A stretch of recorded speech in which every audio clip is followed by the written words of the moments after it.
வெளிநாட்டுக்கு போகணும்னு ஆசை. ஆனால் அவனுக்கு எந்த மொழியும் தெரியாது. இருந்தாலும் சமாளிச்சுக்கலாம்னு முடிவு பண்ணிட்டு கிளம்பிட்டான். ஏதோ ஒரு தேசத்துக்கு போய் சேர்ந்தான். அங்கே அவனுக்கு யாரையும் தெரியாது. அவங்க என்ன மொழியில் பேசிக்கிறாங்க அப்படிங்கிறது கூட புரியல. என்ன பண்ணுறதுன்னு யோசனை பண்ணிட்டு ஒரு இடத்துல நின்றுக்கிட்டு இருக்கிறான். எதிர ஒரு பெரிய கட்டடம், நிறைய பேர் உள்ளே போயிட்டு இருக்கிறாங்க. இவனும் அவங்க பின்னாடியே உள்ளே போனான். ஒரு பெரிய அறை, அலங்காரம்லாம் பண்ணி வச்சிருக்கிறாங்க. நிறைய பேர் சாப்பிட்றதுக்காக உட்காந்துருக்குறாங்க. இவனுக்கு நல்ல பசி, அதனால் இவனும் உட்காந்தான். சாப்பாடு போட்டாங்க, சாப்பிட்டான். அன்பான உபசரிப்பு. இவன் மனசு உள்ள நினச்சிக்கிட்டான், இது ஏதோ அரசருடைய அரண்மனை மாதிரி தெரியுது, இன்னைக்கு ஏதோ விருந்து நடக்குது, நல்ல வேளை நம்ம பசியும் தீர்ந்தது அப்படின்னு நினச்சிக்கிட்டே நிமிர்ந்து பார்க்குறான். சாப்பாடு பரிமாறினவன் எதிரில் ரொம்ப பணிவோட முதுகை வளைச்சி வணக்கம் தெரிவித்தான். இவனும் எழுந்திரிச்சு நின்று முதுகை வளைச்சி வணக்கம் தெரிவித்தான். ரொம்ப நன்றின்னா. அவன் ஒரு சீட்டை இவன் கையில் கொடுத்தான். இவன் அதை வாங்கி பார்க்குறான். என்ன எழுதியிருக்குன்னு ஒன்றும் புரியல. சரி, இந்த நாட்டில் தங்களுடைய நன்றியை சீட்டில் எழுதி தான் கொடுப்பாங்க போல இருக்கு அப்படின்னு நினச்சிக்கிட்டு மறுபடியும் நன்றின்னா. ஆனால் அவன் காசை கொடுங்கன்னா. ஏன்னா அது ஒரு ஹோட்டல், இவன் சாப்பிட்டதுக்கான பில் அது. இவன் அதை புரிஞ்சிக்கவே இல்லை. நன்றின்னு அந்த சீட்டில் எழுதி கொடுக்குறாங்க போல இருக்கு அப்படின்னு நினச்சிக்கிட்டு அதை வாங்கி சட்டை பையில் பத்திரமா வச்சுக்கிட்டு பரவாயில்லைங்க ரொம்ப மகிழ்ச்சின்னா. ஒரு வெளிநாட்டுக்காரனுக்கு இவ்வளவு தூரம் மரியாதை பண்ணுறீங்களே, எங்கள் ஊருக்கு போனதும் உங்களை பற்றி நிறைய சொல்லுவேன் அப்படின்னா. இவன் என்ன சொல்கிறான்னு அவனுக்கு புரியல. இவனை பிடிச்சி அழைச்சிட்டு போய் முதலாளி முன்னாடி நிறுத்தினான். நாம் சொன்னதில் இவனுக்கு ரொம்ப பெருமையாக இருக்கணும் போல இருக்கு, அதுதான் பெரிய இடத்துக்கு அழைச்சிட்டு வந்திருக்கிறான் அப்படின்னு இவன் நினச்சிக்கிறான். அவரும் பில்லுக்கான பணத்தை கொடுங்கிறாரு. பரவாயில்லைங்க ரொம்ப மகிழ்ச்சி நன்றிங்கிறான் இவன். அவரு பார்த்தார், இவனை நீதிமன்றத்துக்கு அனுப்பி வச்சுட்டார். இவன் என்ன நினச்சிக்கிட்டான், நம்மளை இந்த ஊர் ராஜா முன்னாடியே அழைச்சிக்கிட்டு வந்து நிறுத்தி இருக்கிறாங்க போல இருக்கு, என்ன ஒரு பெருந்தன்மை அப்படின்னு நினச்சிக்கிறான். நீதிபதி சொன்னார், சாப்பிட்டதுக்கான பணத்தை கொடுத்துரு, இல்லைன்னா அதுக்கான தண்டனை அனுபவிக்க வேண்டி இருக்கும்னார். ராஜாவே நமக்கு நன்றி சொல்கிறாரு போல இருக்கு அப்படின்னு நினச்சிக்கிறான் இவன். என் மகிழ்ச்சிக்கு எல்லையே இல்லைங்க அப்படின்னா. அவர் பார்த்தார், இவனுக்கு தண்டனை கொடுக்க வேண்டியது தான் அப்படின்னு முடிவு பண்ணார். உடனே தீர்ப்பு எழுதினார். இவனை கழுதையில் பின்புறமாக உட்கார வைங்க, இவன் ஒரு மோசடிக்காரன் அப்படின்னு ஒரு போர்டு எழுதி அவன் கழுத்தில் மாட்டுங்க, அப்புறம் அந்த கழுதையை ஊர் பூரா விரட்டுங்க அப்படின்னார். இவனுக்கு தான் மொழி புரியலையே, ஏதோ நடக்குது அப்படிங்கிறது மட்டும் புரியுது. எல்லாரும் சேர்ந்து இவனை ஒரு கழுதை மேலே உட்கார வச்சாங்க. ஓஹோ, நம்மளை பாராட்டி ஒரு ஊர்வலம் நடத்துகிறாங்க போல இருக்கு அப்படின்னு நினச்சிக்கிறான் இவன். எல்லாரும் சத்தம் போட்டுக்கிட்டே கையை தட்டிக்கிட்டு கழுதை பின்னாடி ஓடி வர்றாங்க. இவனுக்கு ரொம்ப உற்சாகமாக இருக்குது. எல்லாருக்கும் கை கூப்பி வணக்கம் சொல்லிக்கிட்டே போகிறான். கூட்டத்தில் திடீர்னு ஒரு தெரிஞ்ச முகம் தெரியுது. அவனுடைய தேசத்தை சேர்ந்த ஒரு ஆள் அவன். அவனை பார்த்ததும் இவனுக்கு ரொம்ப உற்சாகம். நம்ம ஊருக்கு போனதும் இங்கே நமக்கு கிடைச்ச மரியாதையெல்லாம் உண்மைதான்னு சொல்கிறதுக்கு ஒரு சாட்சியும் கிடைச்சிட்டுது அப்படின்னு நினச்சிக்கிறான். அவனை பார்த்து கத்தனான், நல்லா பார்த்துக்க, இந்த ஊர் மக்கள் எனக்கு எப்படிப்பட்ட வரவேற்பு கொடுக்குறாங்கங்கிறத நல்லா கவனிச்சுக்கோ அப்படிங்கிறான். அவனுக்கு அவமானமாக போட்டுது. தலையை குனிஞ்சுக்கிட்டே நழுவி போயிட்டான். இவன் பார்த்தான், அவன் தலை தெரியல. ஆகா, அவனுக்கு நம்ம மேலே பொறாம போல இருக்கு, அதனால தான் காணாமல் போயிட்டான் அப்படின்னு நினச்சிக்கிறான். இப்படி ஒரு வேடிக்கை கதையை பெரியவங்க சொல்கிறது உண்டு. கதை வேடிக்கையாக இருந்தாலும் இதில் உள்ள கருத்து என்ன தெரியுமா? அந்த கழுதை மேலே உட்காந்துருக்கிறானே, அது மாதிரி தான் நாமளும் அகங்காரங்கிற கழுதை மேலே உட்காந்துக்கிட்டு இருக்கோமா. நாமளும் கிட்டத்தட்ட அதே மாதிரி பிரம்மையில் தான் இருக்கிறோமா. என்ன நடக்குதுங்கிறதே புரியறதில்லை. அகங்காரத்தில் பேசுகிறவனுக்கும் சித்த சுவாதீனம் இல்லாமல் பேசுகிறவனுக்கும் அதிக வித்தியாசம் இருக்கிறதில்ல. அது மாதிரி ஒருத்தன் தன்னுடைய வீட்டை சுற்றி சேற்றை வாரி இறைச்சிக்கிட்டு இருந்தானா. அந்த வழியாக வந்த ஒரு பெரியவர் அதை பார்த்துருக்கார். என்னப்பா பண்ணிகிட்டு இருக்கிற அப்படின்னு கேட்டாரான். கழுதைகளை விரட்டிக்கிட்டு இருக்கிறேன் அப்படின்னானா. இங்கே கழுதைகளே காணுமே அப்படின்னாரான் அவர். அதுதான் ஏற்கனவே விரட்டி விட்டனே அப்படின்னானா இவன். ஒரு ஊரில் ஒரு ராஜா இருந்தார். அவர் ஒரு நாள் காலையில் அரண்மனையில் மேல் மாடத்தில் வந்து நின்றுக்கிட்டு இருந்தார். அப்போ ஒரு ஆள் வீதியில் ரொம்ப வேகமாக ஓடிக்கிட்டு இருக்கான். அதை ராஜா கவனிச்சார். அவன் மனசில் ஏதோ ஒரு தவிப்பு இருக்குங்கிறத புரிஞ்சுக்கிட்டார். உடனே அரண்மனை சேவகர்களை கூப்பிட்டார். அந்த ஆளை இங்கே அழைச்சிட்டு வாங்க அப்படின்னார். இவங்க ஓடி போய் அந்த ஆளை அழைச்சிட்டு வந்தாங்க.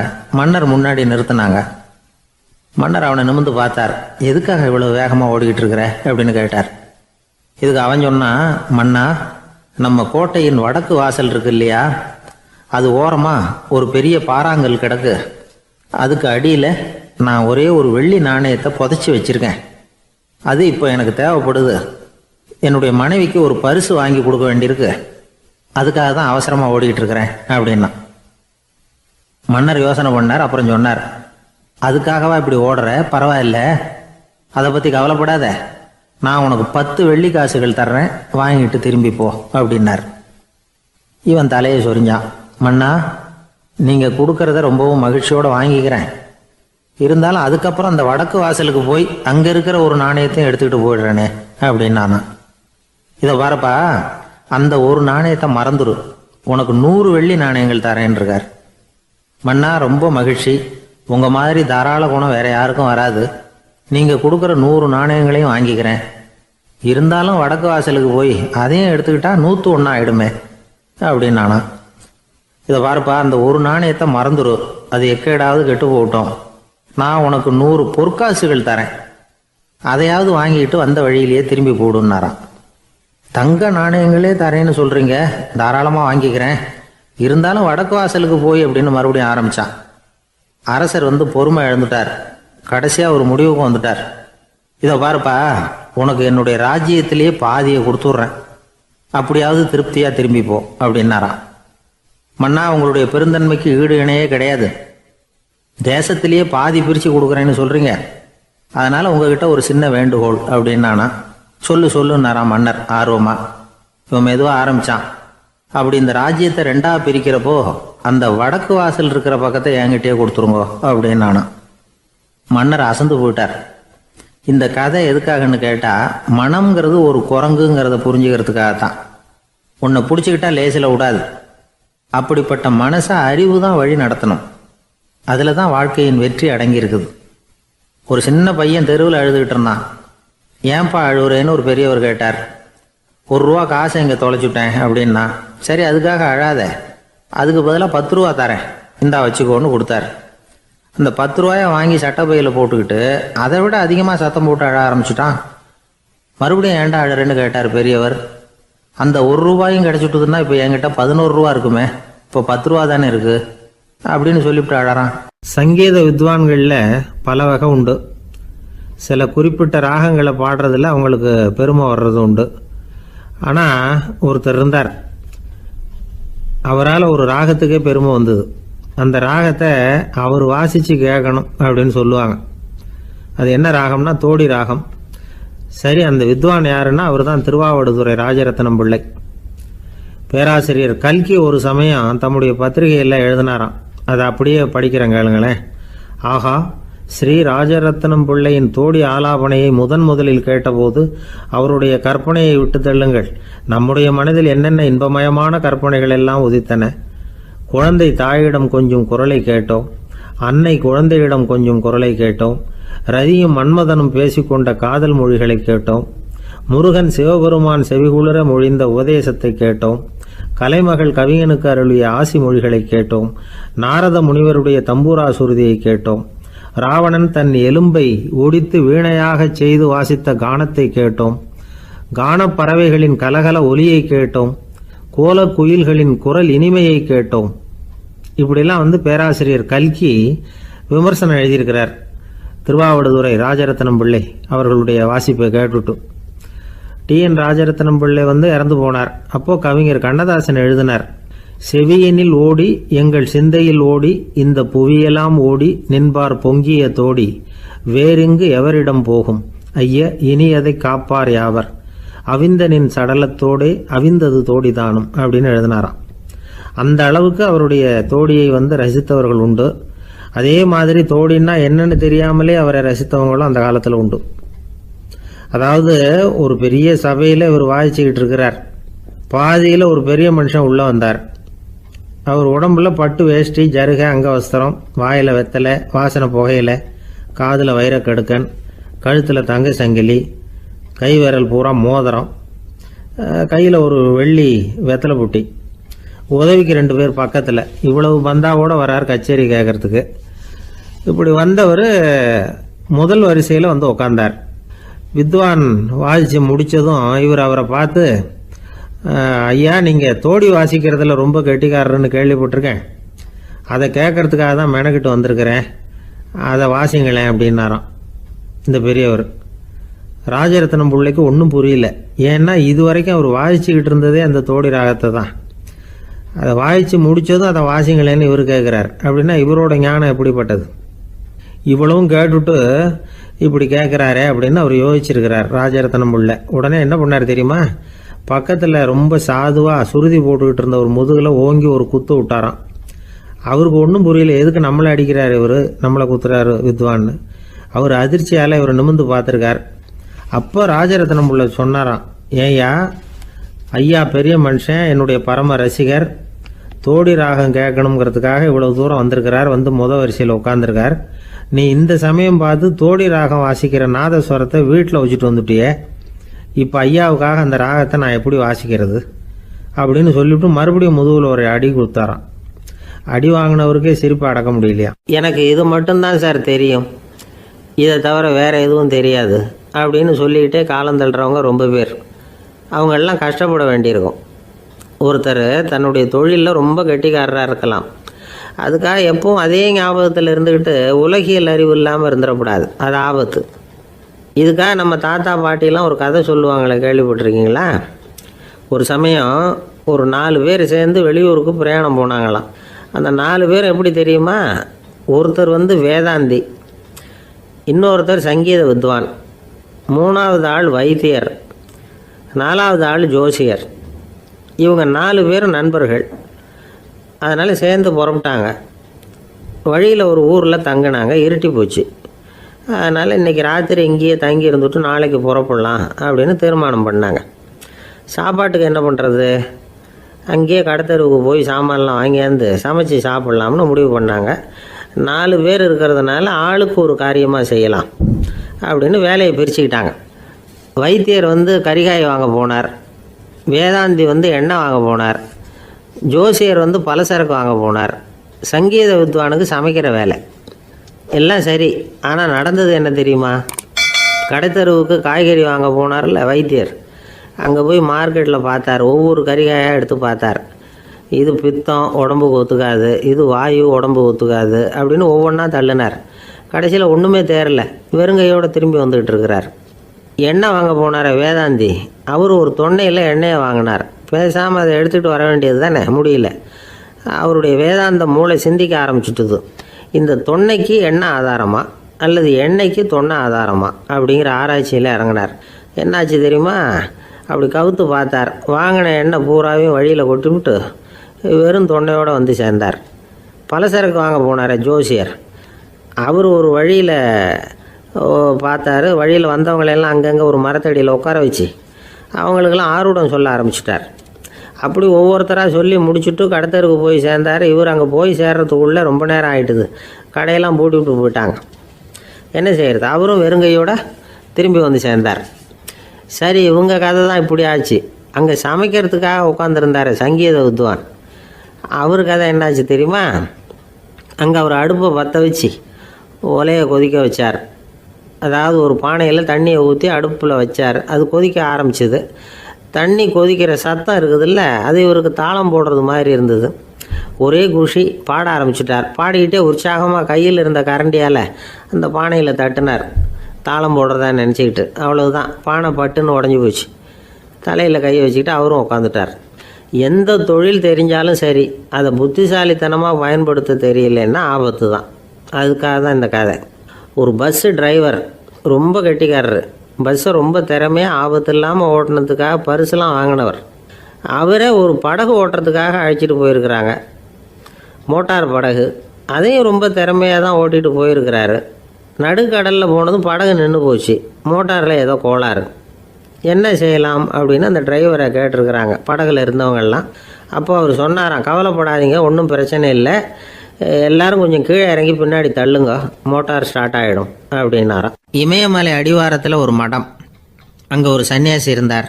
அவர்கிட்ட ஒருத்தர் வந்தார். சுவாமி, ஆசையை உதற நினைக்கிறேன், முடியல, ஒட்டிக்கிட்டே வருது அப்படின்னாராம். இப்படி உட்கார, ஒரு கதை சொல்கிறேன் அப்படின்னு சொல்லி அவர் சொல்ல ஆரம்பித்தாராம். அவர் சொன்ன கதை என்னென்னா, ஒரு ஊரில் ஒரு ஆள் இருந்தான். அவன் பேர் குப்புசாமி. அவங்ககிட்ட எப்பவும் ஒரு பழைய தொப்பி இருக்கும், விடவே மாட்டான். அதனால் அவனை எல்லாரும் தொப்பி சாமி அப்படின்னு தான் கூப்பிடுறது வழக்கம். ஒரு புது தொப்பி வாங்கிக்கப்படாதாப்பா அப்படின்னு நண்பர்கள்லாம் சொல்லி பார்த்தாங்க. பணத்துக்கு எங்கே போவேன் அப்படின்னு விட்டானான். பணம் வச்சுருக்கான், செலவு பண்ண மனசு வரல. மகா கஞ்சன். பழைய பாட்டில்கள்லாம் வாங்கி விற்றுக்கிட்டு இருந்தான். அப்படி ஒரு தடவை பழைய கண்ணாடி சாமான்களை ஏலத்தில் எடுத்தப்போ அதில் ஒரு அருமையான சென்ட்டு பாட்டில் கிடச்சிது. உடனே ஒரு ஐடியா பண்ணான். அந்த சென்ட்டை சின்ன சின்ன பாட்டில்களில் அடைச்சி ஜன்னல் ஓரமாக அடுக்கி வச்சுட்டான். அதை விற்றா நிறைய பணம் கிடைக்குமே. அதனால் இதுக்கு இடையில் ஒரு நாள் அவன் அப்படியே உட்காந்துருந்தான். அந்த நேரம் நண்பன் வந்தான். ஏண்டா உன் பழைய தொப்பியை மாற்றப்படாதா, ஊரில் எல்லோரும் கேலி பேசுகிறாங்களே ஒன்று தொப்பி சாமின்னு அப்படின்னு சொல்லி கேட்டிருக்கான். இந்த சென்ட்டு பாட்டில் விற்றதும் பணம் வரும், அதுக்கப்புறம் பார்க்கலாம் அப்படின்னு நானா இவன். சரி வா நீச்சல் குளத்துக்கு போயிட்டு வருவோம் அப்படின்னு கூப்பிட்ருக்கான் நண்பன். 2 பேரும் போனாங்க. அதே நேரம் அந்த ஊர் நீதிபதியும் அங்கே குளிக்க வந்தாராம். அவர்கிட்ட இருந்தது விலை வசந்த ஒரு புது தொப்பி. அதை அங்கே இருந்த ஸ்டாண்டில் மாட்டிவிட்டு குளிக்க போனார். இதுக்கிடையில் குப்புசாமி குளிச்சுட்டு வந்தான். அவனுடைய பழைய தொப்பியை காணலை. அந்த புது தொப்பியை பார்த்தா இது நண்பனுடைய வேலை தான் அப்படிங்கிறதாக புரிஞ்சுக்கிட்டு அதை எடுத்து மாட்டிகிட்டு வந்துட்டான். நீதிபதி குளிச்சுட்டு வந்து பார்க்குறாரு, தொப்பியை காணும். போலீஸில் புகார் கொடுத்தார். அவங்க தேடினாங்க. ஒரு மூலையில் பழைய தொப்பி கிடச்சிது. அடடா இது நம்ம குப்புசாமியோட தொப்பி இல்லையா அப்படின்னு நானா ஒருத்தன். உடனே அவன் வீட்டுக்கு தேடிட்டு போயிருக்காங்க. அங்கே போய் பார்த்தா புது தொப்பி அங்கே இருக்குது. உடனே அவனுக்கு 1000 ரூபா அபராதம் போட்டாங்களாம். அவன் பணத்தை கட்டிவிட்டு ரொம்ப எரிச்சலோடு வீட்டுக்கு வந்தான். பழைய தொப்பி கண்ணில் பட்டது. மறுபடியும் உன்னால் தானே எனக்கு 1000 ரூபா நஷ்டம் அப்படின்னு சொல்லி அதை எடுத்துக்கிட்டு அப்படி போயிருக்கான். அந்த ஊர் குளத்தில் வீசி எரிஞ்சிட்டு வந்துட்டான். அது மீன் பிடிக்கிற ஒருத்தன் கையில் சிக்கிச்சு. அவன் வர்ற வழியில் அதை எடுத்து வேகமாக வீசி எறிஞ்சான். அது நேராக குப்புசாமி வீட்டு ஜன்னல் வழியாக உள்ளே இந்த சென்ட்டு பாட்டில்கள் மேலே உழுந்து எல்லாம் உடஞ்சி நொறுங்கி போச்சு. குப்புசாமி பார்த்தான். தோட்டத்தில் ஆழமாக ஒரு குழியை வெட்டினான். அந்த தொப்பியை போட்டான், மூடிவிட்டான். இதை அடுத்த வீட்டுக்காரன் பார்த்தான். ஏதோ புதையல் தான் வச்சுருக்கான் போல இருக்குன்னு நினச்சான். போலீஸில் போய் புகார் கொடுத்துட்டான். மறுபடியும் போலீஸ் குழியை தோண்டினாங்க. பழைய தொப்பி மறுபடியும் வெளியில் வந்தது. எல்லோரும் சிரிக்கிறாங்க. அன்னைக்கு ராத்திரியே அந்த தொப்பியை எடுத்துக்கிட்டு நேராக புறப்பட்டான். ஒரு கல்லில் அதை சேர்த்து கட்டி குடிநீர் தொட்டி இருக்கும்ல அதில் போட்டுட்டு வந்துட்டான். இனிமேல் என்ன பண்ணும் பார்ப்போன்னு.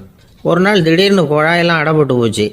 மாநகராட்சி அலுவலர்கள் என்னன்னு பார்த்தா அந்த பழைய தொப்பி குழாயை அடைச்சிக்கிட்டு இருக்குது. இது குப்புசாமியோட தொப்பிங்கிறது தான் எல்லாருக்கும் தெரியுமே. உடனே குடிநீரை பாழாக்கணத்துக்காக குப்புசாமிக்கு கோர்ட்டு 2500 ரூபா அபராதம் போட்டுவிட்டுது. அதையும் கட்டிவிட்டு வெளில வந்தான். கடைசியாக முடிவு பண்ணான். ஒரு நெருப்பு குச்சியை கிழிச்சான். தொப்பியை கொளுத்தினான். எரிஞ்சுது. எடுத்து வெளில எரிஞ்சான். கொஞ்ச நேரத்தில் தீ அணைப்பு படம் வந்துட்டுது. ஆமாம், இவன் எடுத்து எரிஞ்சது வெளியில் விழுந்து வீட்டு கூரையே பற்றிக்கிட்டு எரிய ஆரம்பிச்சுட்டுது. அவனோட பணத்தாசையும் அதோடு சேர்ந்து எரிஞ்சு போச்சான். இப்படி ஒரு கதை. இந்த கதையை சொல்லி முடித்தார் அந்த இமயமலை அடிவாரத்தில் இருந்த சன்னியாசி. இப்போ அந்த குப்புசாமி எங்கே இருக்கிறான்னு கேட்டார் எதிரில் இருந்தவர். இதோ உன் எதிரிலே இருக்கிறான், நான் தான் அந்த குப்புசாமி அப்படின்னாரான் அந்த சன்னியாசி. அந்த குப்புசாமி கிட்ட இருந்தது மாதிரி ஒரு பழைய தொப்பி நம்ம ஒவ்வொருத்தர்கிட்டையும் உண்டு. அதை எப்படி தொலைக்கிறதுன்னு தெரியாமல் தடுமாறிக்கிட்டு இருக்கிறோம். அது என்ன தொப்பிங்கிறீங்களா? அதுதான் நம்மை சூழ்ந்திருக்கிற மாயை அப்படிங்கிறார் சுவாமி சின்மயானந்தர். மெய்ஞானம் கிடைக்கிறப்போ மாயை எரிஞ்சு போகும் அப்படிங்கிறது அவருடைய கருத்து. நம்மால் ஒருத்தர் வேகமாக ஓடி வந்தார். காலில் மாட்டியிருந்த பழைய செருப்பு 2 ஆவேசமாக தூக்கி ஒரு கிணத்துல போட்டுட்டு வெறுங்காலோடு நடந்து வந்துக்கிட்டு இருக்கிறார். ஏன் அப்படி பண்ணீங்க அப்படின்னு கேட்டோம். அந்த செருப்புக்கு சொந்தக்காரன் பின்னாடி வந்துக்கிட்டு இருக்கிறான், அதனால் அப்படி பண்ணேன் அப்படிங்கிறார் இவர். வாழ்க்கையில் சில சந்தர்ப்பங்களில் நாம் சில அவமானங்களை சந்திச்சே தீர வேண்டியிருக்கு. என்ன பண்ணுறது, காலம் அப்படி. அவமானப்படுறவங்க உடனே அடங்கி போய்டுறது தான் உலக வழக்கம். அவமானப்பட்டால் உடனே சீறி எழறவங்களும் உண்டு. ஆனால் அதையே ஒரு சவாலாக எடுத்துக்கிட்டு முன்னுக்கு வர்றவங்களும் சில பேர் இருக்கிறாங்க. அவங்க ரொம்ப அபூர்வம். இன்றைக்கி மனோதத்துவ நிபுணர்கள்லாம் என்ன சொல்கிறாங்க தெரியுமா? அவமானப்பட்டுட்டா உடனே அடங்கி போயிடக்கூடாதான். அதையே ஒரு சவாலாக எடுத்துக்கிட்டு மனசில் ஒரு வைராக்கியத்தோடு முயற்சி பண்ணினா வாழ்க்கையில் எல்லாரும் முன்னேறலாமா. அவமானங்கிறத நாம் வைராக்கியமாக மாற்றிக்கணும். அதுதான் வெற்றிக்கு வழி. ராமர் இந்த பூமியில் பிறந்ததே ஒரு வைராக்கியத்தினால தான் சார் அப்படின்னார் ஒருத்தர். எப்படிங்க அது அப்படின்னு கேட்டேன். அவர் சொன்னார், தசரதருக்கு ராமர் குழந்தையாக பிறக்கணும், அப்போ தான் இங்கே இருக்கிற கஷ்டங்கள்லாம் நீங்கும் அப்படின்னு சர்வ லோகமும் எதிர்பார்த்துக்கிட்டு இருக்குது. ஆனால் அவர் எப்போ வந்து பிறப்பார் அப்படின்னு யாருக்கும் தெரியல. அந்த காரியம் சீக்கிரம் நடக்கணுமே, அதுக்கு என்ன பண்ணுறது? நாரதர் வந்தார் ஒரு நாள் தசரதரை தேடி. தசரதா, உனக்கு ஒரு செய்தி தெரியுமான்னு ஆரம்பித்தார். அவர் எப்பவும் இப்படித்தானே ஆரம்பிக்கிறது வழக்கம். என்ன விஷயம்னு கேட்டார் தசரதர். தசரதா, நீ அடிக்கடி உன்னோட தேரில் ஏறிக்கிட்டு தேவலோகத்துக்கு போகிற, அங்கே போகிற வர்ற எல்லாம் பண்ணிகிட்ருக்க, எல்லாம் சரி. தேவலோகத்துலேயும் உன்னை நல்லபடியாக தான் வரவேற்கிறாங்க. தேவேந்திரன் உன்னை பிரியமாக அழைச்சிட்டு போய் தன்னுடைய அரியாசனத்திலேயே தனக்கு பக்கத்திலேயே உட்கார வைக்கிறான். நீயும் சந்தோஷமாக உட்காந்து பேசிவிட்டு வந்துடுற. ஆனால் நீ இங்கே வந்ததுக்கு அப்புறம் அங்கே என்ன நடக்குது தெரியுமா உனக்கு அப்படின்னாரான் நாரதர். என்ன நடக்குது எனக்கு ஒன்றும் தெரியலையே அப்படின்னாரான் தசரதர். நாரதர்கிட்ட வந்து கிட்டத்தில் வந்து கேட்டிருக்கார், கொஞ்சம் சொல்லுங்கள் என்னது அப்படின்னு. அவர் ஒரு நெருங்கி வந்தாரான் நாரதரும். மெதுவாக அவர் காதோட காதாக சொன்னாராம். அதாவது நம்ம பாஷையில் சொல்லப்போனால் பற்ற வைக்கிறார். நீ அங்கே தேவேந்திரங்கிட்ட உட்காந்து பேசிவிட்டு வந்த பிறகு நீ அங்கே உட்காந்துருந்த அரியாசனத்தை தண்ணி ஊற்றி கழுவி சுத்தப்படுத்துகிறாங்க. நீ என்ன அந்த அளவுக்கு சுத்தம் இல்லாத ஆளா, தினம் குளிக்காமையாக இருக்கிற அப்படின்னாராம். தசரதருக்கு இது ரொம்ப அவமானமாக போயிட்டுது. அப்படியே செய்கிறாங்க அப்படின்னாராம். ஆமாம், நீ வேணும்னா நான் சொல்கிறது உண்மையாக இல்லையா அப்படின்னு சோதனை பண்ணி பார்த்துக்கோ அப்படின்னாரான் நாரதர். உடனே தசரதர் இதுக்காகவே புறப்பட்டு தேவலோகம் போனார். அங்கே வழக்கம் போலவே இவரை கூப்பிட்டு உட்கார வச்சு பேசிக்கிட்டு இருந்தான் தேவேந்திரன். கொஞ்ச நேரம் பேசிக்கிட்டு இருந்துட்டு சரி நான் கிளம்புறேன்னு புறப்பட்டார். சரி, அவனும் வாசல் வரைக்கும் வந்து வழி அனுப்பி வச்சுட்டு உள்ளே போயிட்டான். தசரதர் வெளியில் கொஞ்ச நேரம் மறைஞ்சி இருந்துட்டு மெதுவாக உள்ளே எட்டி பார்த்தார் என்ன நடக்குதுன்னு. நாரதர் சொன்னது உண்மைதான். தசரதர் உட்காந்துருந்த ஆசனத்தை அங்கே 2 தேவர்கள் கழுவி சுத்தப்படுத்திக்கிட்டு இருக்கிறாங்க. தசரதரால் இதை தாங்கிக்க முடியல. அவருக்கு ரொம்ப அவமானமாக போச்சு. நேராக கிடுகிடுன்னு தேவேந்திரங்கிட்டே போனார். நான் உட்காந்துருந்த இருக்கையே சுத்தம் பண்ணுறியே, நான் என்ன அந்த அளவுக்கு பாவியா அப்படின்னு கேட்டார். ரொம்ப கோபமாக கேட்டார். தசரதரே, மனுஷனுக்கு 3 கடன்கள் உண்டு. தேவ கடன், ரிஷி கடன், பித்ரு கடன். இதை தீர்க்காதவன் பாவியாகிறான். இதில் மகனை பெறுவதால் தான் பித்ரு கடன் தீரும். உனக்கு மகன் கிடையாது, அதனால் நீ பாவி ஆகிற. பாவி உட்காந்துருந்த இடம்ங்கிறதுனால அதை சுத்தம் செய்ய வேண்டியது எங்கள் கடமை அப்படின்னு நானான் தேவேந்திரன். இந்த இடத்துல தசரதருக்கு ஏற்பட்ட அவமானம் ஒரு வைராக்கியமாக மாறிச்சு. தேவேந்திரனே கேட்டுக்கோ, ஒரு மகனை பெற்ற பிறகு தான் இந்த சபையில் மறுபடியும் அடி எடுத்து வைப்பேன் அப்படின்னு சொல்லிவிட்டு போயிட்டாரான். போய் புத்திர காமேஷ் யாகம் பண்ணார். புத்திரர்கள் பிறந்தார்கள். இந்த கதையில் உள்ள கருத்து என்னென்னா, தேவேந்திரன் தசரதரை அப்படி அவமானப்படுத்தலைன்னா அவருக்கு இப்படி ஒரு வைராக்கியம் பிறந்திருக்குமா யோசிச்சு பார்க்கணும். நமக்கு ஏற்படுகிற சில அவமானங்களையும் வைராக்கியமாக மாற்றிக்குவோம். அப்படி மாற்றிக்கிட்டோம்னா வாழ்க்கையில் வந்து முன்னேறலாம். நம்ம ஆளுங்க சில பேர் அவமானத்தை வந்து வைராக்கியமாக மாற்றிக்கிறது எப்படி தெரியுமா? நம்மக்கிட்ட ஒரு பையன் சொன்னான், எங்கள் அப்பா என்னை எல்லாருக்கும் முன்னாடி வச்சு திட்டிவிட்டார், பொறுப்பு இல்லாமல் ஊர் சுற்றுறேன்னு சொல்லி அவமானப்படுத்தி விட்டார்.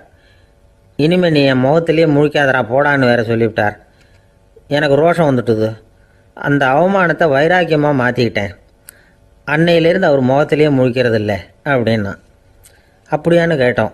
ஆமாங்க, அவர் வீட்டில் இல்லாத நேரமாக பார்த்து உள்ளே சமையல் கட்டுக்கு போய் சாப்பிட்டுட்டு நைஸாக வெளியில் வந்துடுவேன் அப்படிங்கிறான் அவன். ஒரு கடைக்கு போனேன், 5 ரூபா பணத்தை எடுத்து கொடுத்தேன். ஒரு தினசரி பத்திரிக்கையை கேட்டேன். அவர் உடனே அங்கே அடுக்கி வச்சுருந்த பத்திரிகையில் ஒன்று எடுத்து என் கையில் கொடுத்தார். வாங்கிக்கிட்டேன். மீதி பணத்தை எடுத்தார். அதையும் என் கையில் கொடுக்கணும்ல, கொடுக்கல. எதிரில் இருந்த பலகையில் வச்சு எடுத்துக்க சொன்னார். எப்பவும் அவர் அப்படி தான் பண்ணுவார். நானும் எடுத்துக்கிட்டு வந்துடுவேன். இவர் ஏன் இப்படி பண்ணுறாருங்கிறது எனக்கு ரொம்ப நாளாக ஒரு சந்தேகம். ஒரு நாள் அவர்கிட்டயே இதை கேட்டுவிட்டேன். ஏங்க, நீங்கள் உங்கள் கடைக்கு வந்து பொருள்கள் வாங்குறவங்களுக்கு நீங்கள் பாக்கி சில்லறையை கொடுக்குறப்போ பலகையில் வச்சு விட்றீங்க, கையில் கொடுக்க மாட்டேங்கிறீங்களே, ஏன் அப்படின்னு கேட்டேன். காசை கையில் கொடுத்தா நம்மக்கிட்ட இருக்கிற லட்சுமி போயிடுவா சார் அப்படின்னார். அதாவது பணம் செலவாயிடும் அப்படின்னு அர்த்தமா. இன்னொரு நண்பர், அவர் ஒரு நாள் வழக்கத்துக்கு மாறாக ரொம்ப சோகமாக உட்காந்துருக்கிறார். ஏங்க என்னாச்சு, ஏன் இப்படி கப்பலே கவிழ்ந்தது மாதிரி உட்காந்துருக்குறீங்க அப்படின்னு கேட்டேன். கப்பலே கவிழ்ந்திருந்தா கூட நான் இப்படி கவலைப்பட மாட்டேன் சார், வேற ஒன்று நடந்து போச்சுன்னார். என்னன்னு கேட்டேன். என் உச்சந்தலையில் பல்லி ஒன்று விழுந்துட்டுதுன்னார். அதுக்காகவா இப்படி அப்படின்னு ஆச்சரியப்பட்டேன். ஆமாங்க, பல்லி உச்சந்தலையில் விழுந்தால் பலன் என்னன்னு பஞ்சாங்கத்தில் பார்த்தேன், மரணம்னு போட்டிருக்கு அப்படின்னு சொல்லிவிட்டு அவர் தொடர்ந்து கவலைப்பட ஆரம்பிச்சிட்டார். இப்படியும் ஒருத்தர். என் கூட வேலை பார்க்குற ஒருத்தர் எப்படி தெரியுமா, தினமும் வலது காலை வச்சு தான் ஆஃபீஸுக்கு உள்ளே நுழைவார். என்னைக்காவது தவறுதலாக இடது காலை வச்சு உள்ளே வந்துட்டார்னா அன்னைக்கு பூரா மனசு சங்கடப்படுவார். எந்த வேலையும் சரியாக ஓடாது. கேரம் போர்டு ஆடுற ஒருத்தர் எப்போ ஆட உட்காந்தாலும் ஸ்ட்ரைக்கரை கை தவறி கீழே விழுற மாதிரி பண்ணி அதுக்கப்புறம் அதை எடுத்துக்கிட்டு ஆட உட்காருவார். ஏன்னா எப்போவோ ஒரு தடவை நிஜமாகவே அது கை தவறி கீழே விழுந்திருக்குது. அன்னைக்கு பிரமாதமாக ஜெயிச்சுட்டார். உடனே ஒரு முடிவுக்கு வந்துட்டார், கை தவறுனா லாபம் அப்படின்னு. அதுக்கப்புறம் அதையே பழக்கமாக்கிக்கிட்டார். பூனை குறுக்க போனால் சகுனம் சரியில்லைன்னு நினைக்கிறவங்க உண்டு. ஆனால் ஒருத்தர் எப்படி தெரியுமா, அவர் வெளியில் கிளம்புற சமயம் பக்கத்து வீட்டு ரேடியோவில் மியாவ் மியாவ் பூனைக்குட்டின்னு பாட்டு சத்தம் கேட்டால் கூட போதும், சகனம் சரியில்லைன்னு பிரயாணத்தை கேன்சல் பண்ணிவிடுவார். இப்போ இவ்வளவும் எதுக்கு சொல்கிறோம்னா, அளவுக்கு மீறின சகுன நம்பிக்கைகள் இருக்குது பாருங்கள், இதோட பயமும் சேர்ந்துக்கிட்டதுன்னு வச்சுக்கோங்க, இது ஒருத்தருடைய மனநிலையை பாதிச்சிடும். இது உளவியல் நிபுணர்கள் சொல்கிற கருத்து. வாழ்க்கையே தடுமாற வச்சிரும். பாதுகாப்பு இல்லாத உணர்வு, ஒரு விதமான டிப்ரெஷன் மனநிலை, இதெல்லாம் தான் இதுக்கு காரணமாக அமையலாம். சில பேர் காய்கறி நறுக்க கத்தியை கையில் எடுத்தால் கூட நேரம் சரியாக இருக்கா அப்படின்னு பார்த்துட்டு தான் வேலையை ஆரம்பிக்கிறது வழக்கம். அறிவு தான் மனசுக்கு வாத்தியாராக இருக்கணும். அப்போ தான் வாழ்க்கை நிம்மதியாக இருக்கும். அறிவு மனசு சொல்கிறபடியெல்லாம் கேட்க ஆரம்பிச்சுட்டுதுன்னா இடைஞ்சல் தான். ஒருத்தருக்கு 7ஆம் நம்பர் தான் ராசியான நம்பரான். 7ஆம் தேதி தான் எந்த காரியத்தையும் ஆரம்பிப்பாராம். 7 எழுத்து வர்றது மாதிரி பேரை மாற்றி வச்சுக்கிட்டார். 7 மணிக்கு தான் தினமும் எழுந்திருப்பார். 7ஆம் நம்பர் வீட்டில் தான் குடியிருக்கார். கல்யாணம் கூட 7ஆம் தேதி தான் பண்ணிக்கிட்டார். அவர் ஒரு நாள் குதிரை பந்தயத்துக்கு போனாராம். குதிரையோட பேரையெல்லாம் பார்த்தார். ஒரு குதிரையோட பேர் 7 எழுத்தில் அமைஞ்சிருந்தது. 7 தானே இவருக்கு அதிர்ஷ்ட நம்பர். அதனால் உடனே அது பேரில் பணத்தை கட்டினார். பந்தயம் நடந்தது. என்ன சார் ஆச்சுன்னு கேட்டாங்க. நான் பணம் கட்டின அந்த என்னோட குதிரை 7ஆவதாக சேர்ந்தது சார் அப்படின்னாராம் சோகமாக. ஒரு ஊரில் ஒரு ராஜா இருந்தார். அவர் ஒரு பூனை வளர்த்தார். ரொம்ப செல்லமாக அவர் அந்த பூனையை வளர்த்தார். அவர் என்ன பண்ணுவார் தெரியுமா, இரவு நேரத்தில் அந்த பூனையோட தலையில் ஒரு விளக்கை வச்சுருவார். அந்த பூனை ரொம்ப ஜாக்கிரதையாக அந்த விளக்கு கீழே விழுந்துடாமல் பார்த்துக்கும். தலையை ஆட்டாமல் ரொம்ப நிதானமாக ராஜா பின்னாடி நடந்து போய்கிட்டே இருக்கும். அந்த விளக்கு வெளிச்சத்தில் எல்லா வேலைகளையும் செஞ்சுருவார். கையில் ஒரு விளக்கை தனியாக எடுத்துகிட்டு போக வேண்டிய அவசியமே இல்லை. விளக்கை தூக்கிட்டு போகிற வேலையை அந்த பூனை பார்த்துக்கும். அதனால் ராஜாவுக்கு அந்த பூனை மேலே ரொம்ப பிரியம். மந்திரிகளையெல்லாம் கூப்பிட்டு அவங்கக்கிட்ட சொல்லுவார், பார்த்தீங்களா இந்த பூனை எவ்வளவு விசுவாசமாக நடக்குது, என் பேரில் எவ்வளவு மரியாதை பார்த்தீங்களா அதுக்கு அப்படிம்பார். இதை கேட்டுவிட்டு அங்கேருந்து அமைச்சர்களில் ஒருத்தர் சொன்னார், மன்னா நீங்கள் சொல்கிறது சரிதான், இருந்தாலும் இந்த பூனையோட விசுவாசத்தை நாம் கொஞ்சம் சோதித்து பார்க்க வேண்டியிருக்கு அப்படின்னாராம். சரி, உங்கள் ஆசையை ஏன் கெடுக்கணும், நல்லா சோதிச்சு பாருங்க அப்படின்னு சொல்லிவிட்டார் ராஜா. உடனே அந்த அமைச்சர் என்ன பண்ணார் தெரியுமா, எங்கேயோ புறப்பட்டு போனார். ஒரு 5-6 எலிகளை பிடிச்சிட்டு வந்தார். அரண்மனையில் ராஜா ஏதோ வேலை பார்த்துக்கிட்டு இருக்கிறாரு. பக்கத்தில் அந்த பூனை ரொம்ப பணிவாக நின்றுக்கிட்டு இருக்குது. அது தலையில் விளக்கு எரிஞ்சிக்கிட்டு இருக்கு. அமைச்சர் தான் பிடிச்சிட்டு வந்த எலிகளை அந்த பூனை பார்வையில் படுறது மாதிரி எதிரில் விட்டார். அந்த எலிகள்லாம் அங்கேயும் இங்கேயும் ஓட ஆரம்பிச்சிது. அதை பார்த்தது பூனை, அவ்வளவுதான். தலையில் இருக்கிற விளக்கை பற்றியும் கவலைப்படலை, ராஜாவை பற்றியும் கவலைப்படலை. ஒரே பாய்ச்சலாக பாஞ்சு எலிகளை துரத்த ஆரம்பிச்சுட்டுது. தலையில் இருந்த விளக்கு எங்கேயோ போய் விழுந்தது, அணைஞ்சு போச்சு. இருட்டில் ராஜா தடுமாற ஆரம்பிச்சுட்டார்.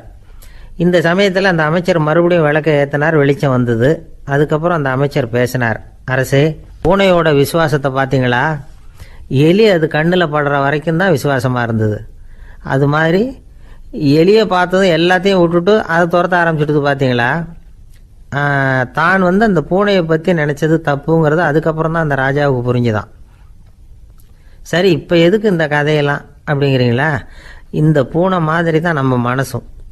மனசை எவ்வளவு தான் பயிற்சி கொடுத்து பக்குவமாக வச்சுருந்தாலும் பார்க்குறதுக்கு பரமசாது மாதிரி தான் இருக்கும். பார்க்க வேண்டியதை பார்த்துட்டுதுன்னா பாஞ்சிரும். இந்த பூனை மாதிரி புலன் இன்ப பொருள்கள் கிட்டாத வரைக்கும் மனம் அடங்கி இருக்கிறது மாதிரி தான் தெரியும். கொஞ்சம் வாய்ப்பு கிடைச்சாலும் அது குதிக்க ஆரம்பிச்சிரும், தப்பு பண்ண ஆரம்பிச்சிரும். பெரிய பெரிய முனிவர்கள் வாழ்க்கையில் நடந்த வீழ்ச்சி இதை தான் நிரூபிக்குது. புலன்களின் ஆற்றல் அதிகம். அதனால் மனக்கட்டுப்பாடு பயிற்சிகளில் ரொம்ப எச்சரிக்கையாக இருக்கணுங்கிறார் சுவாமி சிவானந்தர். மது பழக்கத்தையே விட்டுவிட்டேன்னு உறுதியாக இருப்பான். கடை கண்ணில் பட்டுவிட்டதுன்னா கால் அவனை கேட்காமலே இழுத்துக்கிட்டு உள்ளே போயிடும். இதுதான் மனசுங்கிறது. அதுதான் அந்த ராஜா வளர்த்த பூனை. நம்மால் ஒருத்தன் அந்த ராஜா பூனை தலையில் விளக்க வச்சது மாதிரி இவன் தன்னுடைய தலையிலேயே ஒரு விளக்கை ஏற்றி வச்சுக்கிட்டு என்னத்தையோ தேட ஆரம்பித்தான். தேடிக்கிட்டு இருக்கிறான். தலையை ஆட்டாமல் நிதானமாக நடந்து ரொம்ப நேரமாக தேடிட்டு இருக்கிறான். அந்த சமயம் அங்கே வந்த ஒருத்தர் என்னத்தை தேடுறீங்கன்னு கேட்டார். அதுதான் மறந்து போச்சு அப்படின்னு இழுத்தான். சரி, கொஞ்சம் இப்படி உட்காருங்க, ஞாபகம் வந்ததும் தேட ஆரம்பிக்கலாம் அப்படின்னார் அவர். இவன் கொஞ்ச நேரம் உட்காந்து யோசித்தான். அப்புறம் திடீர்னு எழுந்திரிச்சான். ஞாபகம் வந்துட்டுதுன்னா. என்னன்னு கேட்டார். எங்கள் வீட்டில் இருந்த விளக்கை எங்கே வச்சேன்னு தெரியல, அதை தான் தேடிக்கிட்டு இருக்கிறேன், ஏற்றி வைக்கலாம்னு பார்க்குறேன் அப்படின்னா. இந்த உலகத்தில் நாம் நல்லபடியாக இருக்கணும்னா அதுக்கு முக்கியமாக தேவைப்படுறது ரெண்டு. ஒன்று செல்வம், இன்னொன்று அறிவு. சரி, இது ரெண்டில் சிறந்தது எது அப்படின்னு ஒரு கேள்வி கேட்டால் என்ன பதில் சொல்கிறது? இதே கேள்வியை ஹஸ்ரத் அலி அவர்கள்கிட்ட கேட்டாங்களாம். அவர் ஒரு பெரிய அறிஞர். கேள்வி கேட்டவங்களும் சாதாரண ஆட்கள் இல்லை, இவங்களும் அறிஞர்கள். ஒரு நாள் ஹஸ்ரத் அலி அவர்கள்கிட்ட 10 அறிஞர்கள் வந்தாங்களாம். ஐயா, நாங்கள் 10 பேரும் உங்ககிட்ட ஒரே கேள்வியை தான் கேட்க வந்திருக்கிறோம், ஆனால் எங்கள் 10 பேருக்கும் நீங்கள் தனித்தனியாக பதில் சொல்ல முடியுமா அப்படின்னு கேட்டிருக்காங்க. அதாவது அவங்க ஒரே கேள்விக்கு இவர்கிட்ட இருந்து 10 விதமான பதில் எதிர்பார்க்குறாங்க. சரி கேளுங்க, என்ன கேள்வி அப்படின்னார் அவர். அப்போ தான் அவங்க கேட்டாங்களாம், செல்வம் அறிவு இது ரெண்டில் சிறந்தது எது? இதுதான் கேள்வி. ஹஸ்ரத் அலி என்ன பண்ணார் தெரியுமா? அவங்கள ஒவ்வொருத்தராக கூப்பிட்டார். ஒவ்வொரு விதமான பதிலை சொல்லி அனுப்புனார். முதல்ல ஒருத்தரை கூப்பிட்டார். சொன்னார், அறிவுங்கிறது தீர்க்கதரிசிகள், ஞானிகள், மகான்கள் இவங்களோட பரம்பரை சொத்து. ஆனால் செல்வம்ங்கிறது கொடுங்கோலரின் ஆயுதம். அதனால் அறிவு தான் சிறந்தது அப்படின்னார். ரெண்டாவது ஆளை கூப்பிட்டார். உங்ககிட்ட செல்வம் இருந்தால் நீங்கள் தான் அதை காப்பாற்றணும், ஆனால் அறிவு உங்களை எப்பவும் காப்பாற்றும். ஆகவே அறிவு தான் சிறந்தது அப்படின்னார். மூணாவது ஆளை கூப்பிட்டார். செல்வந்தனுக்கு எப்போதும் விரோதிகள் அதிகம், ஆனால் அறிஞனுக்கு நண்பர்கள் அதிகம். அதனால் அறிவு தான் சிறந்ததுன்னார். அடுத்தவரை கூப்பிட்டார். செல்வம் அடுத்தவங்களுக்கு கொடுக்க கொடுக்க குறையும், ஆனால் கல்விங்கிறது அதிகரிச்சுக்கிட்டே வரும், கொடுக்கறதுனால குறையாது. அதனால் அறிவு தான் சிறந்ததுன்னார். இன்னொருத்தரை கூப்பிட்டார். அறிவுள்ளவன் எப்பவும் அதை அடுத்தவங்களுக்கு வாரி வழங்கிக்கிட்டே இருப்பான், அதனால் அவங்ககிட்ட தாராளத்தன்மை இருக்கும். ஆனால் செல்வந்தன்கிட்ட கஞ்சத்தனம் தான் இருக்கும், அதனால் அறிவு தான் சிறந்ததுன்னார். ஆறாவது நபரை கூப்பிட்டார். செல்வத்தை கள்வர்கள் திருடிட்டு போக முடியும், ஆனால் அறிவை அப்படி திருடிட்டு போக முடியாது அப்படின்னார். ஏழாவது நபரை கூப்பிட்டார். செல்வம் கால ஓட்டத்தில் அழிஞ்சிரும், ஆனால் அறிவை கால ஓட்டம் ஒன்றும் பண்ண முடியாது, ஆகவே அறிவே சிறந்ததுன்னார். எட்டாவது ஆளை கூப்பிட்டு சொன்னார், செல்வத்துக்கு எப்பவும் எல்லை உண்டு, நிறை உண்டு, அளவு உண்டு, கணக்கு உண்டு. ஆனால் அறிவுக்கு அப்படிப்பட்ட எல்லை எதுவும் கிடையாது, அதனால் அதுதான் சிறந்ததுன்னார். அடுத்தவனை கூப்பிட்டார். செல்வம் உள்ளத்தில் உள்ள ஒளியை போக்கிவிடும், இருட்டை உண்டாக்கிவிடும், விரிந்த மனப்பான்மையை குறுகலாக்கிவிடும். ஆனால் அறிவு அப்படி இல்லை, இருண்ட உள்ளத்தில் ஒளியை பாய்ச்சி அதை விசாலப்படுத்துது, அதுதான் சிறந்ததுன்னார். கடைசியாக 10வது நபரை கூப்பிட்டார். செல்வம் மனசில் செருக்கை உண்டாக்குது, ஆணவத்தை ஏற்படுத்துது, அதனால் நானே கடவுள்னு நினைக்கிற அளவுக்கு மனுஷனை தாழ்த்தி விடுது. ஆனால் அறிவு பணிவையும் பண்பாட்டையும் வளர்க்குது, அதனால் அறிவு தான் சிறந்ததுன்னார். ஆக இப்படி 10 பேருக்கும் 10 விதமாக பதில் சொன்னது மூலமாக ஹஸ்ரத் அலி அவர்கள் அறிவு தான் செல்வத்தை விட சிறந்தது அப்படிங்கிறதுக்கு 10 காரணங்களை சுட்டி காட்டியிருக்கார். அந்த அறிஞர் 10 பேர் கேட்ட ஒரே கேள்விக்கு 10 பதில் சொன்னார். நமக்கு வேண்டிய ஒருத்தர் 10 பேர் கேட்ட கேள்விக்கு ஒரே பதில் சொல்லி சமாளித்தார். கேள்வி என்ன தெரியுமா? என்கிட்ட வாங்கின கடனை எப்போயா திருப்பி கொடுக்க போகிற? இதுதான் அந்த 10 பேரும் கேட்ட ஒரே கேள்வி. இந்த மாதம் 26ஆம் தேதி தந்துடுறேன் அப்படிங்கிற ஒரே பதில் சொல்லி அவ்வளவு பேரையும் இவர் அனுப்பி வச்சுட்டாராம். எல்லாரும் போனதுக்கப்புறம் இவரை தனியாக கூப்பிட்டு கேட்டிருக்கிறாங்க. அது என்ன சார் கணக்கு, 26ஆம் தேதி அன்னைக்கு என்ன அதிசயம் நடக்க போகுது அப்படின்னு கேட்டிருக்காங்க. அதிசயம் அன்னைக்கு இல்லை, அதுக்கு முத நாளே நடக்க போகுதுன்னாராம். விவரமாக சொல்லுங்கன்னு இருக்காங்க. வேற ஒன்றும் இல்லைங்க, 26ஆம் தேதி தானே எல்லாரையும் வர சொல்லியிருக்கிறேன், அதுக்கு முத நாளே நான் புறப்பட்டு தலைமறைவாயிட போகிறேன் அப்படின்னாராம் ரொம்ப பெருமையாக. ஒரு ஊரில் ஒரு ராஜா இருந்தார். அந்த ராஜாவுக்கு ஒரு மந்திரி. ராஜா ரொம்ப நியாயமானவர், நேர்மையானவர், கண்டிப்பானவர். தப்பு செய்கிறது யாராக இருந்தாலும் தண்டனை கொடுப்பார். வேண்டியவங்களுக்கு ஒரு நியாயம், வேண்டாதவங்களுக்கு ஒரு நியாயங்கிறதெல்லாம் அவர்கிட்ட கிடையாது. ஒரு சமயம் அரசவையில் அந்த அமைச்சரே விதிமுறைகளுக்கு புறம்பா ஏதோ நடந்துகிட்டு இருக்கார். மன்னருக்கு கோபம் வந்துட்டுது. உடனே அந்த அமைச்சரை கிட்டத்தில் கூப்பிட்டு அவர் கன்னத்தில் ஓங்கி ஒரு அறை கொடுத்துட்டாராம். உடனே அந்த அமைச்சர் என்ன பண்ணார் தெரியுமா? நேராக போனார். அங்கே நின்றுக்கிட்டு இருந்த இன்னொருத்தர் கன்னத்தில் ஓங்கி அரைஞ்சார். அறை வாங்கினவர் திகைச்சு போயிட்டார். இவர் ஏன் நம்மளை வந்து அரைகிறார் அப்படின்னு யோசனை பண்ணார். மன்னரும் திகைச்சு போயிட்டார். நாம இவரை அரைஞ்சா அதுக்காக இவர் போய் இன்னொருத்தரை அரையணுமா அப்படின்னு யோசனை பண்ணார். இவருக்கு என்ன பைத்தியமானு கூட நினைக்க ஆரம்பிச்சுட்டார். ஆனால் என்ன ஆச்சுன்னா, அப்புறம் அமைச்சர் அவர் கவனிச்சுக்கிட்டு இருந்தாரா, அவர் இன்னொருத்தர் அரைஞ்சார் இல்லையா, அந்த அறை வாங்கின ஆசாமியை பார்த்து கத்திக்கிட்டு இருந்தார். யார்? அமைச்சர். ஏன்பா என்கிட்ட அறையை வாங்கிக்கிட்டு இப்படி விவரம் இல்லாமல் நின்றுக்கிட்டு இருக்கிறிய, நான் உனக்கு கொடுத்ததை நீ வேற யாருக்கிட்டையாவது கொடுத்துரு அப்படின்னார். உடனே அந்த ஆள் பார்த்தான். தனக்கு அடுத்தபடியாக நின்றுக்கிட்டு இருந்தவனை ஓங்கி ஒரு அறை அரைஞ்சான். அவன் கன்னத்தை தடவிட்டே யோசனை பண்ணான். இது ஏதோ புரிஞ்சுக்கிட்ட மாதிரி அடுத்தாப்புல நின்றுக்கிட்டு இருந்தவனை அரைஞ்சான். இப்படி இந்த அறை வந்து மாறி மாறி போய்கிட்டே இருக்குது. ஊரு பூரா பிரயாணம் பண்ண ஆரம்பிச்சுட்டுது. அன்னைக்கு ராத்திரி அந்த ராஜா படுக்கிறதுக்காக போனார். அந்த நேரம் பார்த்து அவர் கன்னத்தில் பலார்னு ஒரு அறை விழுந்தது. நம்மளே அரையிறது யாரு அப்படின்னு அதிர்ச்சியோட மன்னர் திரும்பி பார்க்குறாரு. அரைஞ்சது அவரோட மனைவி.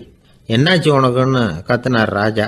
உங்களுக்கு தெரியாதா, ஊர் பூரா ஒருத்தர் மாற்றி ஒருத்தர் மூலமாக இந்த அறை வந்து பிரயாணம் பண்ணிட்டு வருது அப்படின்னாங்க அந்த அம்மா. அப்படின்னா ஆரம்பித்த இடத்துக்கே வந்துட்டுதா அப்படின்னாராம் மன்னர். என்ன சொல்கிறீங்கன்னு கேட்டிருக்காங்க. இவர் விவரத்தை சொன்னாராம்.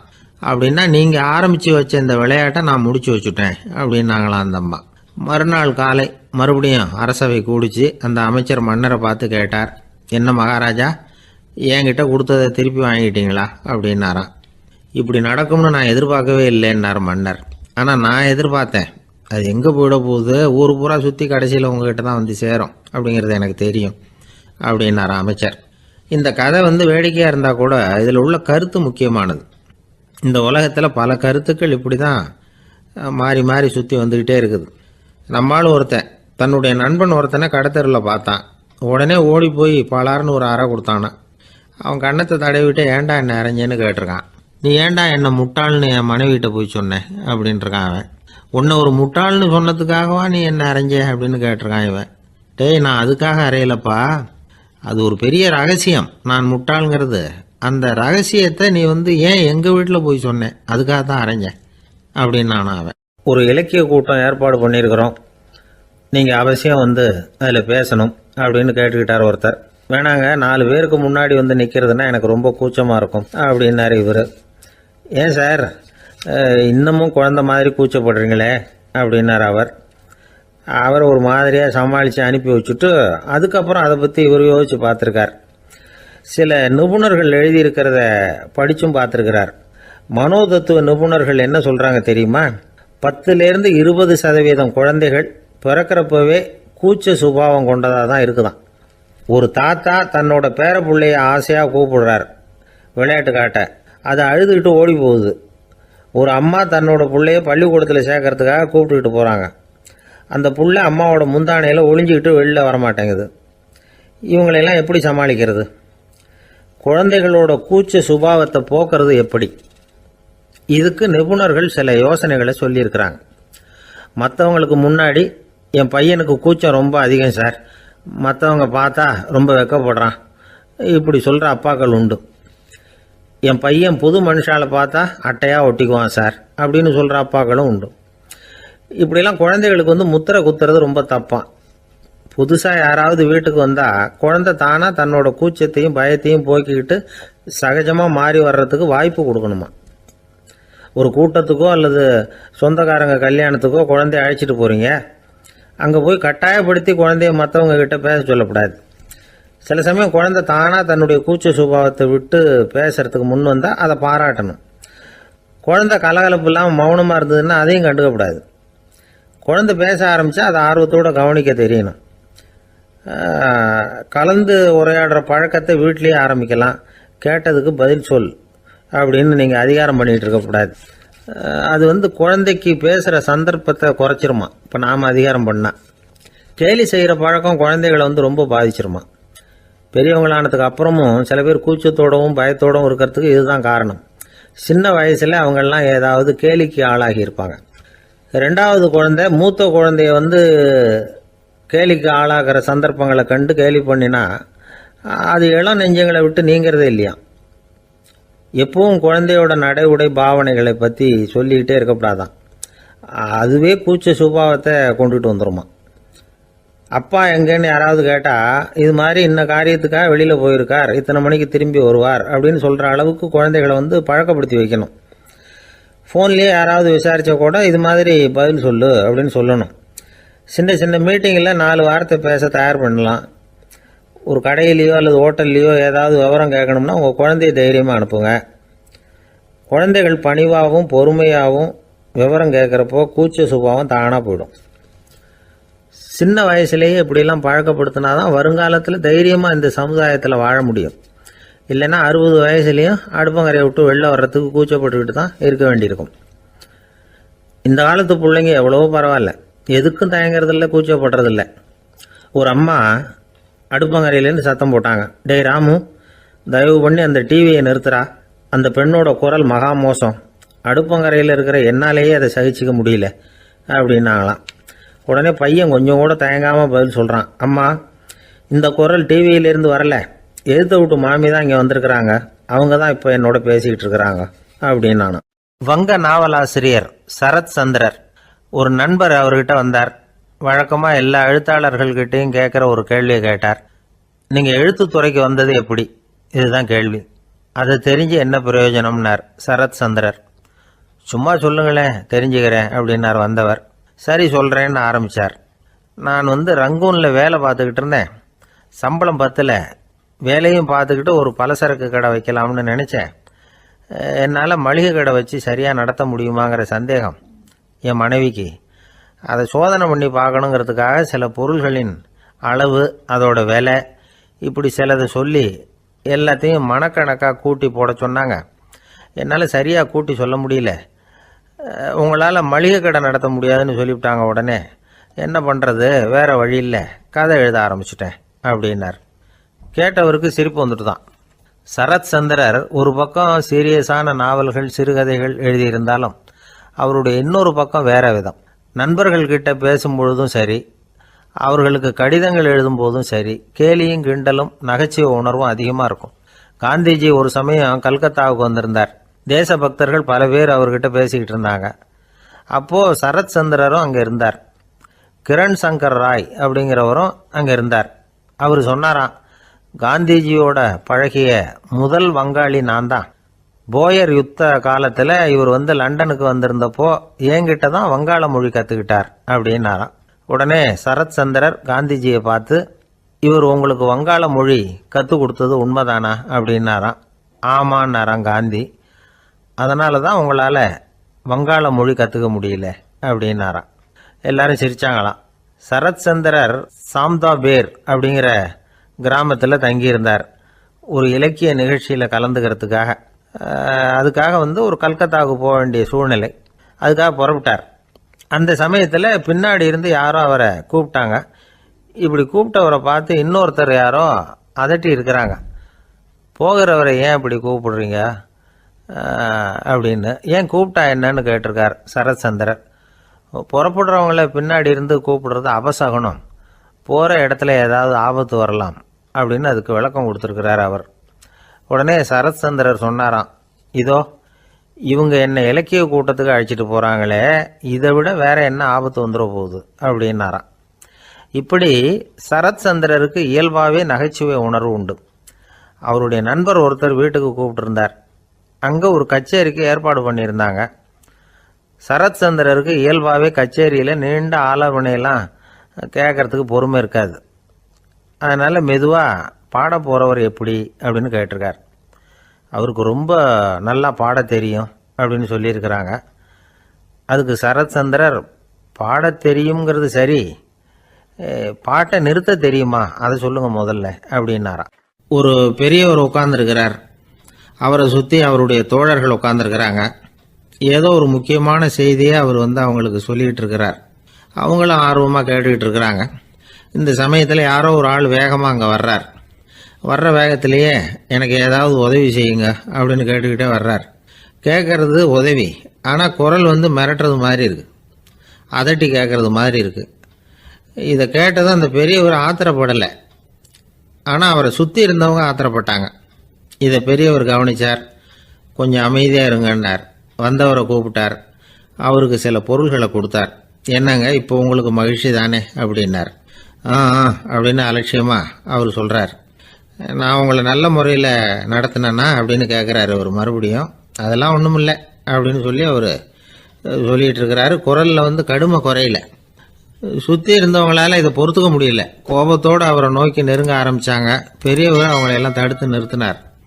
வந்தவரை வாங்க என்னோட அப்படின்னு சொல்லி அழைச்சிட்டு போனார். வீட்டுக்கு போனார். அங்கே போனதும் இன்னும் சில பொருள்களை எடுத்து அவர்கிட்ட கொடுத்தார். இப்போ திருப்தி தானே, நான் உங்ககிட்ட நல்ல முறையில் நடந்துக்கிட்டேனா அப்படின்னார்.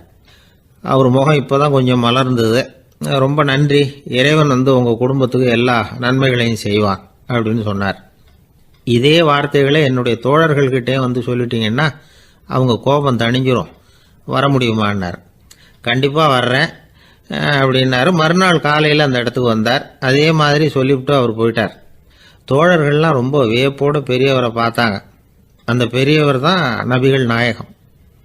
அவர் சொன்னார், ஒருத்தன் ரொம்ப ஆசையாக ஒரு ஒட்டகத்தை வளர்த்துக்கிட்டு வந்தான்.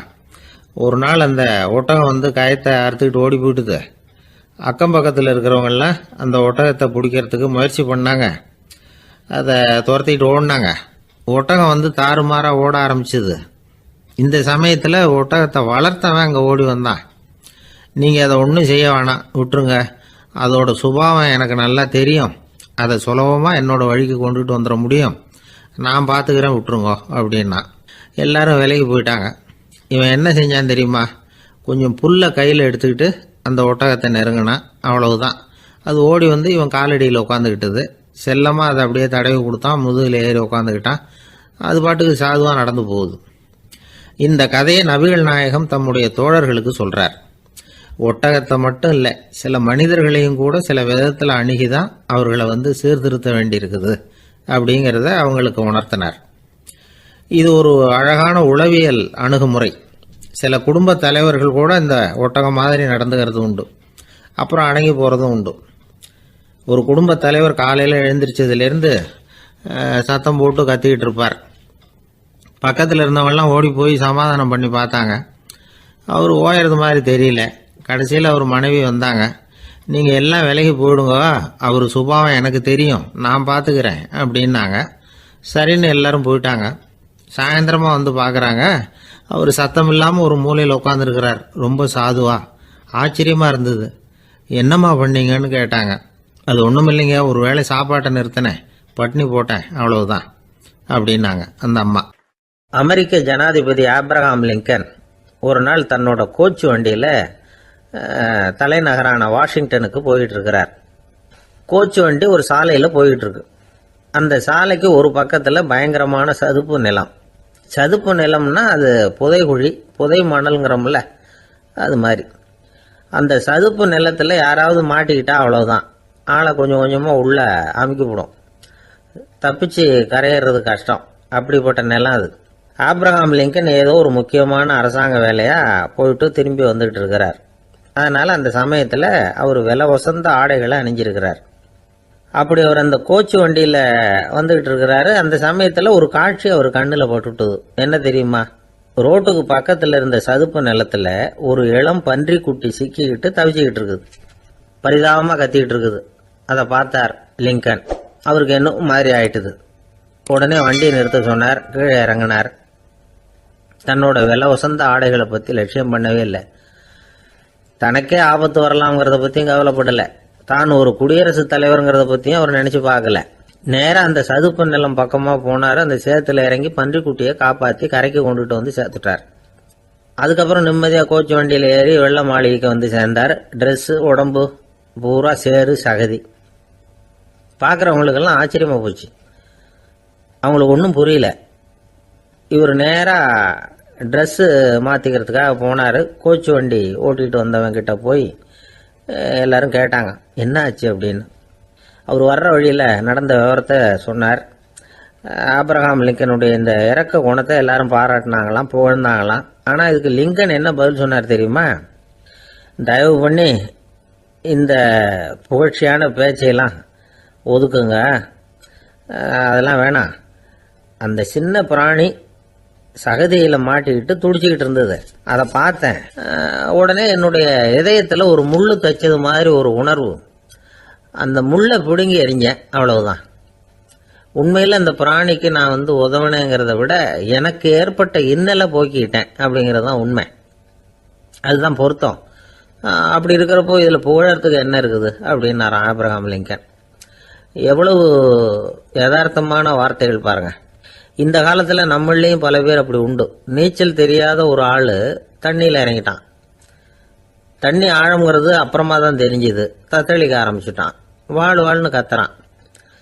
கரையில் நின்றுட்டு இருந்த ஒருத்தர் இதை பார்த்தார். உடனே அவருக்கு இதயத்தில் முள்ளு தைச்சது மாதிரி ஒரு உணர்வு. உடனே குபீர்னு தண்ணியில் பாஞ்சார். அவரை காப்பாற்றி கரைக்கு கொண்டுட்டு வந்து சேர்த்தார். இதை பார்த்துக்கிட்டு இருந்த இன்னொருத்தர் காப்பாற்றின அந்த ஆளை பாராட்டி புகழ்ந்தார். என்ன புகழாதீங்க சார் அப்படின்னார் அவர். ஏன்னு கேட்டார் இவர். நான் அந்த ஆளை ஏன் காப்பாற்றினேன் தெரியுமா? அவன் நேற்றுக்கு என்கிட்ட 300 ரூபா கடன் வாங்கியிருக்கிறான். இவன் தண்ணியில் போட்டான்னா நான் கொடுத்த கடனும் தண்ணியில் போடும். அதனால தான் விழுந்து காப்பாற்றினேன் அப்படின்னா அந்த ஆள். ஒருத்தர் இருக்கார், நல்ல உத்தியோகத்தில் தான் இருக்கிறார். ஆனால் எப்போ பார்த்தாலும் முகத்தை வெறுப்பாக வச்சிருப்பார். அப்படியே வருவார் போவார். ஏன் சார் இப்படி இருக்கிறீங்க அப்படின்னு விசாரித்தோம். ஏன்டா இந்த வேலைக்கு வந்தோம்னு இருக்கு சார் அப்படின்னார். உங்கள் வேலை உங்களுக்கு பிடிக்கலையா அப்படின்னு கேட்டோம். இல்லைன்னார். இப்படிப்பட்டவங்க வெற்றிகரமான வாழ்க்கை வாழ முடியாது. இது நிபுணர்கள் கருத்து. வேலையை நேசிக்க தெரிந்தவர்கள் வெற்றி பெறுவார்கள் அப்படிங்கிறாங்க அவங்க. எந்த துறையாக இருந்தாலும் சரி, அந்த துறையில் வெற்றிகரமாக இருக்கிறவங்கள விசாரித்து பாருங்கள். எனக்கு என்னுடைய வேலை ரொம்ப பிடிக்கும் அப்படின்னு சொல்கிறவங்களாக தான் இருப்பாங்க. அப்படி இருந்தால் தான் அது வெற்றிகரமாக இருக்க முடியுது அவங்களால. ஒருத்தனுக்கு பிடித்தமான பொழுதுபோக்கே அவனுடைய தொழிலாக இருந்துட்டுதுன்னா அவனை மாதிரி கொடுத்து வச்சவன் வேற யாரும் இல்லை அப்படிங்கிறார் பெர்னாட் ஷா.